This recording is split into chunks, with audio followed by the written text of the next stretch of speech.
the Nazi sun gun. In 1929, a German physicist named Hermann Oberth proposed something that sounds like science fiction: a giant orbital mirror capable of focusing sunlight into a concentrated beam powerful enough to incinerate entire cities. By 1945, Nazi engineers had turned that concept into technical blueprints. They called it the Sonnengewehr, the sun gun. Documents recovered after World War II revealed plans for a massive reflector stationed 5,100 miles above Earth, designed to boil oceans and ignite forests from space. The weapon was never built, but the schematics were disturbingly detailed. The concept wasn't abstract theory. Engineers at the German Army Artillery, proving grounds, calculated orbital mechanics, mirror dimensions, and focal targeting with precision.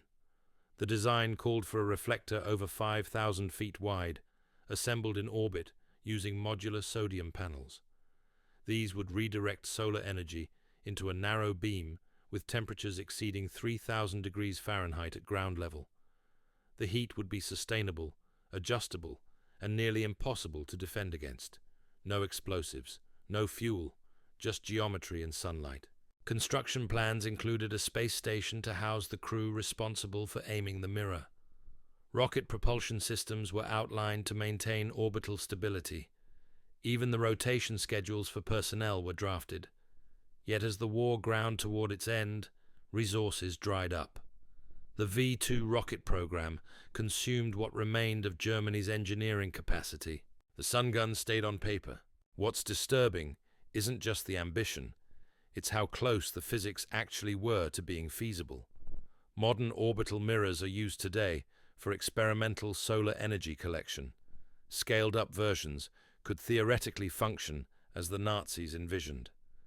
In 1999, Russian engineers tested a prototype called Znamya, deploying a reflective sheet in orbit to redirect sunlight toward Earth. It worked. The beam illuminated a small area in Siberia during nighttime hours. Public backlash and funding cuts ended the project, but the principle was validated. The sun gun reveals an uncomfortable truth. Some weapons are suppressed not because they're impossible, but because they're too effective. If a single platform in orbit could burn a city block with no warning and no countermeasure, the balance of power collapses. There's no defense except destroying the mirror before it's deployed, and that requires reaching space first. Project Pluto, the nuclear ramjet missile. Between 1957 and 1964, the United States Air Force and the Atomic Energy Commission funded one of the most reckless weapons ever designed. It was called Project Pluto, and its goal was to build a cruise missile powered by an unshielded nuclear reactor. The engine would superheat incoming air to create thrust, allowing the missile to fly at treetop level for weeks without refueling. Speed, Mach 3. Range, effectively unlimited. Payload, multiple hydrogen bombs. The reactor had no radiation shielding. Everywhere it flew, it would scatter lethal fallout. Engineers at Lawrence Livermore National Laboratory built two working reactors, Tauri 2A and Tauri 2C. Both were successfully tested in the Nevada desert.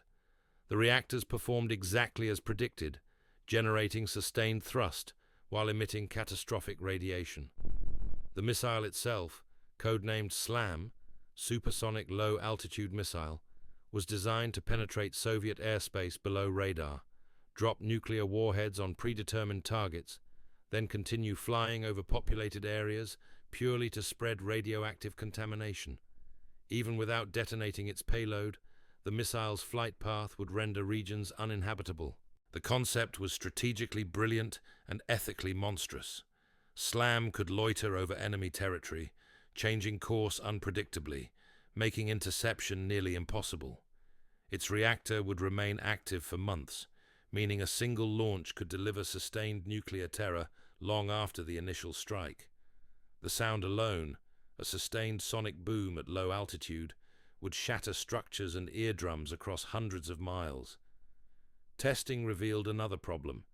The reactor exhaust was so radioactive that ground crews couldn't approach the test site for weeks. The engine worked, but it poisoned everything near it, including the engineers who built it.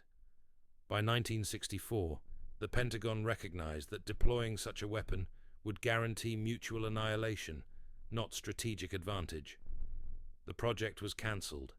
The reactors were buried in the desert. Officially, the technology was abandoned. But the blueprints still exist, and the physics still work. What makes Project Pluto uniquely terrifying is that it wasn't a deterrent. It was designed for spite. The missile didn't need to destroy targets efficiently. It was built to contaminate, to leave scars that would last generations. And it was only shelved because even the military realized there are some weapons too cruel to justify. The hafnium bomb.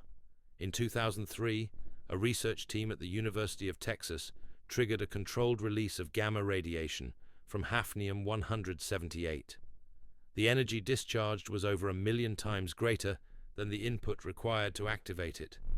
For a brief moment, it seemed like humanity had stumbled onto a new kind of explosive, a gamma-ray bomb that could release nuclear-level energy without requiring fission or fusion. DARPA immediately took notice. So did the Pentagon. The potential was staggering, and so was the danger.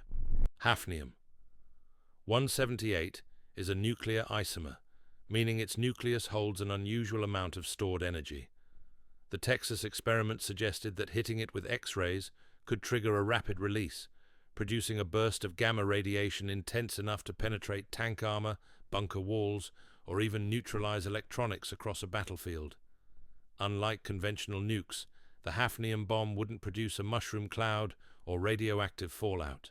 It would simply erase everything in its line of sight with invisible, lethal radiation.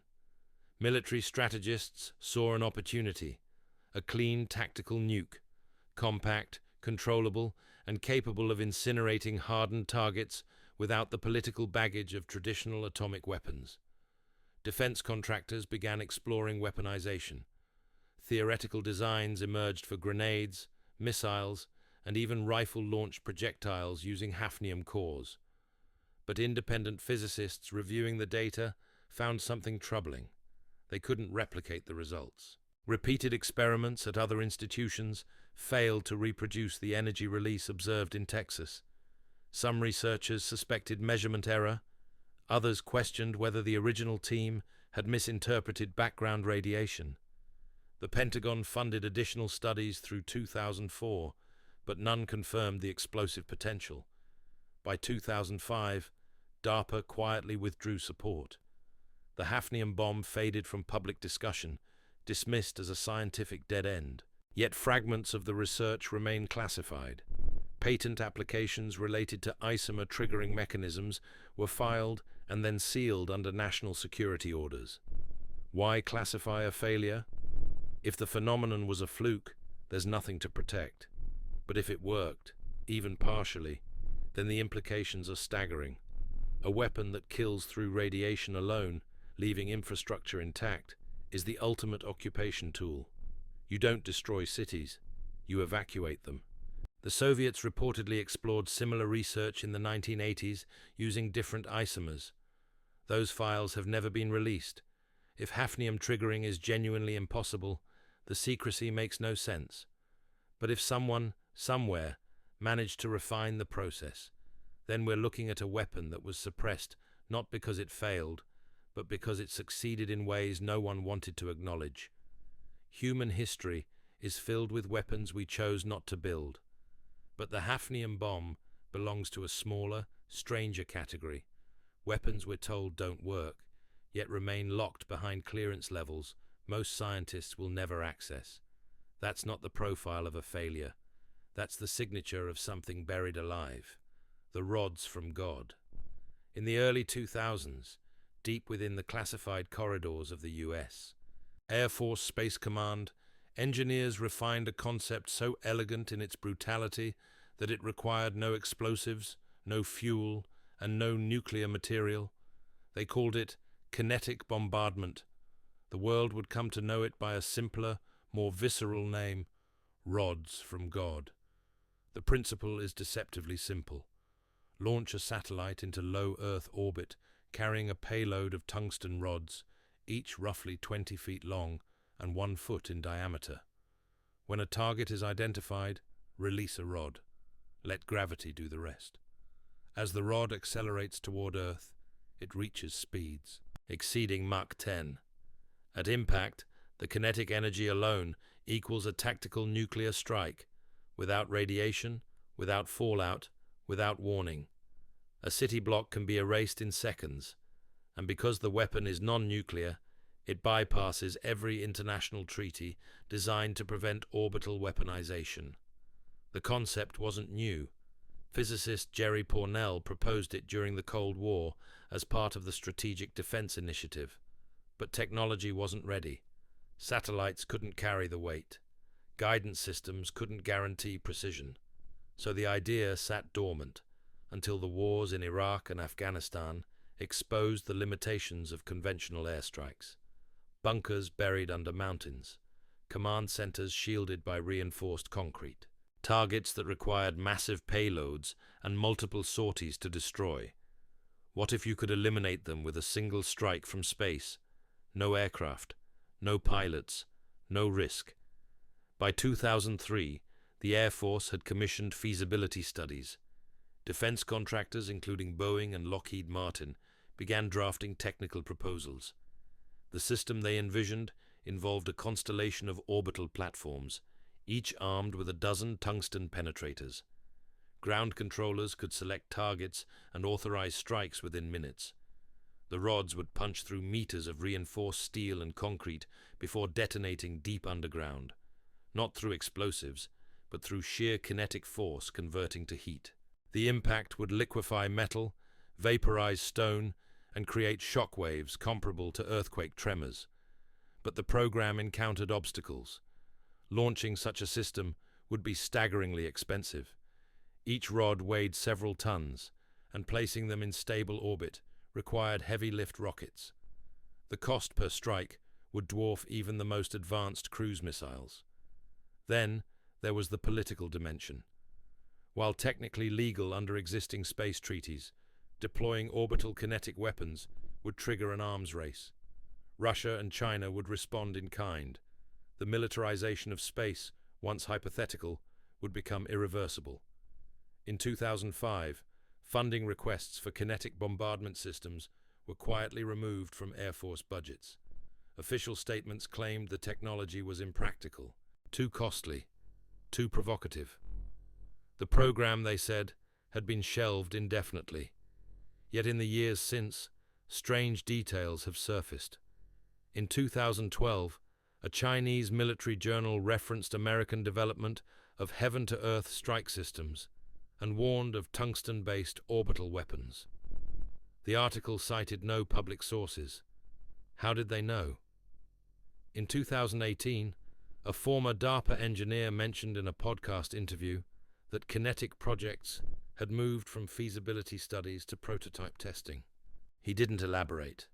The interview was later edited, and that segment removed without explanation. Most revealing was a 2020 budget document buried within Space Force appropriations. Line item 17B allocated $680 million for hypervelocity impact research and orbital deployment infrastructure. No further description was provided. When journalists requested clarification, the Pentagon declined to comment, citing classification. If rods from God were truly abandoned, why the secrecy? Why continue funding research into hypervelocity impacts and orbital deployment? The simplest explanation is that the program never stopped. It evolved, became quieter, moved into black budget channels where oversight is minimal and accountability non-existent. The implications are staggering. A weapon system in orbit operates beyond the reach of conventional defenses. No missile shield can intercept a tungsten rod traveling at Mach 10. No radar provides sufficient warning. By the time you detect the launch, impact is seconds away. It's the ultimate first strike weapon, precise, unstoppable, and plausibly deniable.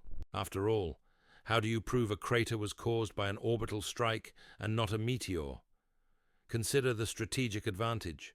A nation possessing such a system could hold the entire planet hostage. Any hardened facility, command bunkers, missile silos, submarine pens, becomes vulnerable. No place is safe. No depth is sufficient. The balance of power shifts not because of superior numbers or technology, but because one side controls the high ground in a way that cannot be challenged. And unlike nuclear arsenals, which require maintenance, security, and international monitoring, kinetic weapons are inert until released. A rod of tungsten is just metal. It emits no radiation signature. Satellites carrying them look identical to communications or weather platforms. Inspection is nearly impossible. Verification, even harder. We may already be living beneath a loaded gun. The silence from governments on this topic isn't ignorance, it's policy. Admitting the existence of orbital kinetic weapons would force international response, public outcry, and diplomatic crisis. So instead, the projects remain unnamed, the satellites unlabeled, the capability unacknowledged. History has shown that every weapon conceived eventually gets built. The only question is whether it gets used before the world realizes it exists. Rods from God aren't science fiction, they're engineering. And somewhere above us, orbiting silently, the infrastructure may already be in place. Tungsten doesn't rust, it doesn't decay, it just waits. Conclusion. These 10 weapons, scattered across decades, nations, and motivations, share a single thread. They were designed not to win wars, but to redefine what winning meant. The sun gun didn't need soldiers. Project Pluto didn't need survival. The hafnium bomb didn't need proof. Each represented a boundary crossed, then quietly erased from official record. But the blueprints remain. The research continues under different names, buried in budgets no one reads, and programs no oversight committees visit. What stops a weapon isn't ethics or law. It's whether the world is ready to know it exists. And sometimes the answer is no. Not because the technology failed, but because it succeeded in ways that made even its creators hesitate. The question isn't whether humanity can build these things. We already have. The question is, what else has been built, tested, and shelved, waiting in silence for the moment when silence is no longer required.